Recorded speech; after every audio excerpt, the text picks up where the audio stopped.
اعوذ باللہ من الشیطان الرجیم، بسم اللہ الرحمن الرحیم۔ حلم، حکمت اور صبر کی زندہ مثال۔ آج میں آپ کے سامنے ایک بہت ہی زبردست تقریر جو ہے یہ آپ کے سامنے کرنے کو جا رہا ہوں۔ تو ابتدا کرتے ہیں رب ذوالجلال کے نام سے، بسم اللہ الرحمن الرحیم۔ محترم حاضرین سامعین، آج میں آپ کے سامنے ایک ایسی بظاہر گھریلو مگر حقیقت میں گہری روحانی بصیرت رکھنے والی خاتون کی کہانی بیان کرنے جا رہا ہوں، جو ہمیں سکھاتی ہے کہ صبر، عقل، علم اور دینداری کے ذریعے کیسے نہ صرف رشتے بچائے جا سکتے ہیں بلکہ دل بھی جیتے جا سکتے ہیں۔ چلے پھر اصل کہانی کی طرف چلتے ہیں۔ آپ بھی حیران رہ جائیں گے کہ اس کے خاتون کا کردار کس قسم کا تھا۔ ہمیں بھی اس کے کردار کو فالو کرنا چاہیے اور اپنے گھروں کو سکون کا گہوارہ بنانا چاہیے۔ یہ واقعہ ہے شیخ راغب اور ان کی زوجہ نجیحہ کا۔ بہت ہی زبردست یہ واقعہ ہے۔ ایک دن کسی اختلاف کی بنا پر شیخ راغب نے اپنی بیوی سے کہا، میں تمہیں طلاق دیتا ہوں، اب میرے گھر سے نکل جاؤ۔ نجیحہ نے پورے سکون سے جواب دیا، نہ ہی میں میکے جاؤں گی، نہ ہی اس گھر سے باہر قدم رکھوں گی جب تک میری عدت پوری نہیں ہو جاتی۔ شیخ نے کہا، سختی سے اس نے کہا، شیخ نے اسے سختی کے ساتھ کہا، میں نے تمہیں طلاق دے دی ہے، تمہیں جانے سے کون روک سکتا ہے؟ آپ کی مرضی نہیں چلے گی، یہاں پر تم نے یہاں سے جانا ہی جانا ہے۔ نجیحہ نے پورے اعتماد سے قرآن کی آیت پڑھی۔ وہ بڑی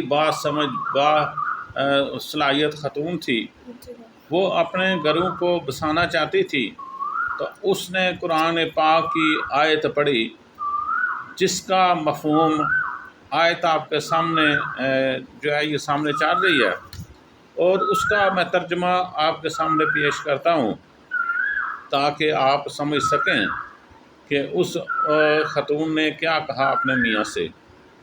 اس نے کہا، نہ تم انہیں گھر سے نکالو اور نہ وہ خود نکلیں، سوائے اس کے کہ وہ کبھی کھلی بے حیائی کا ارتکاب کریں۔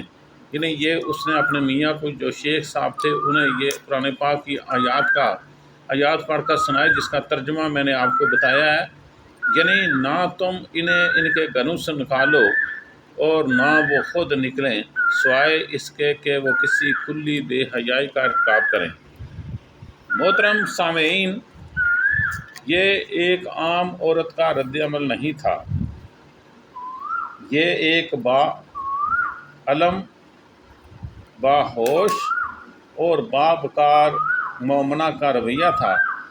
اس نے دلیل سے بات کی، جذبات کو قابو میں رکھا اور شریعت کے مطابق موقف اختیار کیا۔ شیخ گھر سے نکل گیا، مگر نجیحہ نے روزانہ خود کو سنوارا، گھر کو معطر کیا۔ اس نے سلوک کے ساتھ تمام ذمہ داریاں نبھائیں، نہ تانا دیا، نہ شکایت کی، نہ ضد دکھائی، بلکہ برداشت، نرمی اور حکمت سے اپنا اثر قائم رکھا۔ 5 دن کے اندر اندر وہی غصے میں بڑا شور دل ہار بیٹھا اور رجوع کر لیا۔ محترم خواتین و حضرات، نجیحہ صرف ایک عورت کا نام نہیں، بلکہ وہ کردار ہے جو اس عورت میں زندہ ہو سکتا ہے، جو اپنے جذبات پر قابو رکھے اور دین کو باقاعدہ زندگی کا مرکز بنائے۔ وقت گزرتا رہا، ایک دن ناشتہ دیر سے بنا۔ شیخ نے سخت لہجے میں شکایت کی۔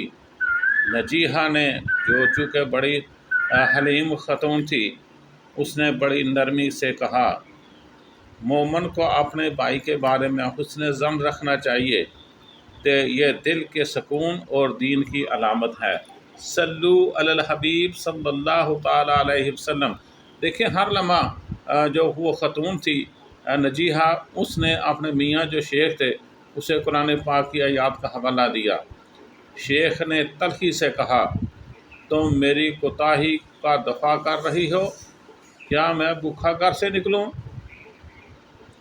نجیحہ نے مسکرا کر حدیث سنائی، کامیاب وہ ہے جو اسلام لایا اور اسے جتنا دیا گیا اس پر وہ قناعت کی۔ صلو علی الحبیب صلی اللہ تعالی علیہ وآلہ وسلم۔ 10 دن تلخی رہی، شیخ بستر چھوڑ کر نیچے سونے لگا۔ نجیحہ نے شکایت نہ کی، صرف اپنا فرض نبھاتی رہی۔ 11ویں رات شیخ پھر واپس بستر پر آ گیا۔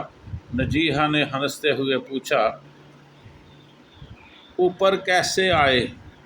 کشش ثقل تو نیچے کھینچتی ہے۔ صلو علی الحبیب صلی اللہ تعالی علیہ وآلہ وسلم۔ شیخ نے مسکرا کر کہا، بہت ہی زبردست قسم کی ویڈیو ہے، آپ کو مزہ آئے گا یہ ویڈیو سن کے، آپ ہی حیران رہ جائیں گے کیسے گرو کو پسایا جاتا ہے۔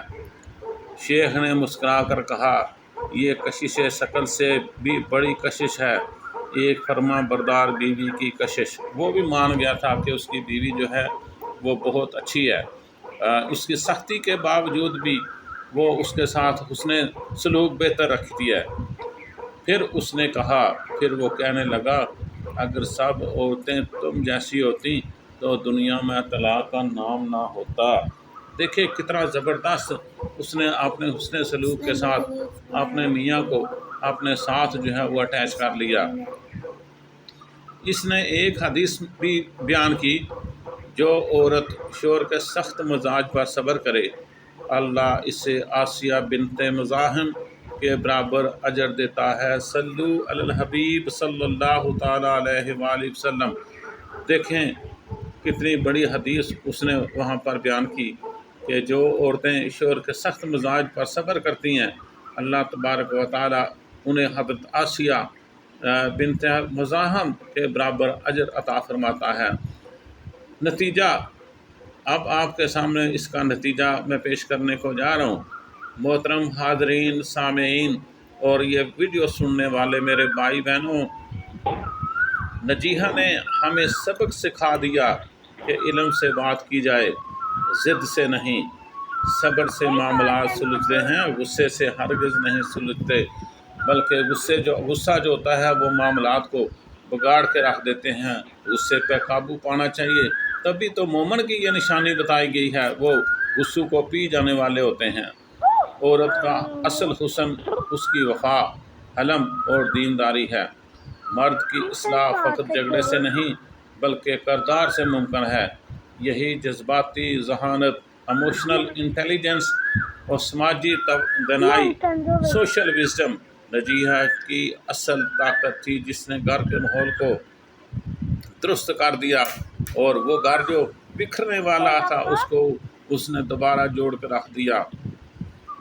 اور میں کہوں گا ہر عورت کے اندر ایک نجیحہ چھپی ہوتی ہے، جو اپنے رب سے جڑی ہو وہ زندگی کے ہر امتحان میں کامیاب رہتی ہے۔ اللہ تبارک و تعالی ہماری خواتین جو ہیں اور ہمارے مرد جو ہیں انہیں بھی باوقار، باعزت، حلیم اور اپنے فیملی کے ساتھ پیار و محبت کرنے کی جو ہے یہ توفیق عطا فرمائے، آمین۔ اس کے ساتھ ساتھ تمام بھائیوں سے التجا ہے کہ اگر آپ کو یہ ویڈیو پسند آئی ہے تو آپ نے اسے لائک کر کے اپنی جو ہے نا ٹائم لائن اس پہ شیئر بھی کرنا ہے، تاکہ ہمارے گھروں کا ماحول بھی وہ نجیحہ جیسی عورتوں کی وجہ سے جو ہے یہ کامیاب ہو۔ اب ہم آخر میں دعا کرتے ہیں، اللہ تبارک و تعالیٰ بھی ایسا حلم، ایسی حکمت، ایسی وفاداری عطا فرمائے، ہمیں ایسے رشتے نصیب ہوں جو دین کی بنیادوں پر ہوں، ہمیں دنیا و آخرت میں کامیابی عطا فرما، اور ہمیں انبیاء و صالحین اور صابرین کے ساتھ جنت الفردوس میں جگہ عطا فرما، آمین۔ والسلام علیکم ورحمۃ اللہ وبرکاتہ۔ ویڈیو کے اختتام میں درود حضور بحق حضور نبی کریم صلی اللہ تعالی علیہ وآلہ وسلم آپ بھی میرے ساتھ شامل ہو جائیں تو نبی پاک صلی اللہ تعالی علیہ وآلہ وسلم کی بارگاہ میں درود پاک پڑھیں۔ الصلاۃ والسلام علیک یا رسول اللہ، الصلاۃ والسلام علیک یا حبیب اللہ۔